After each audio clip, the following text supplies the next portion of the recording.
শুভ বিকাল বন্ধুরা, আপনারা কেমন আছেন? আশা করি খুব ভালো আছেন। তো আমিও খুব ভালো আছি। আমরা দুজনে চলে আসি মাঠে। তো এই যে আমরা এখানে দুটো বেলের গাছ লাগিয়েছি। এই যে অনেক লম্বা লম্বা হয়েছে। তো তিনটা করে ডাল বেরিয়ে গেছিলো, তো দুটো আমরা কেটে নিলাম, একটা লম্বা হওয়ার জন্য রেখে দিলাম। তো আমি এখানে চলে আসলাম ফল কেটে নিতে। তো 5 ফল নিয়ে আসছি। তো এখানে আমি কাটছি। তো আমার কাটা হয়ে গেল। তো আমি সব কিছু নিয়ে চলে আসলাম ঠাকুরের কাছে। তো আমি এখানে এখন পুজো দিচ্ছি। তো আমার হচ্ছে ছোট্ট এখানে মহাদেব বসে আছে। তো বাইরে কোথাও যেতে পারিনি, এখানেই আমি পুজো দিচ্ছি।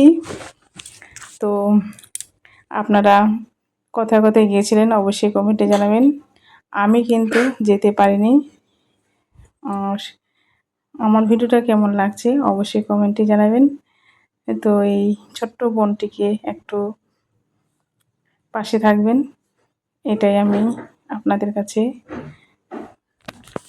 চাইছি। আর আমার পুজো প্রায় শেষের দিকে। তো ভিডিওটি আজকের মতো এটুকুই। টাটা।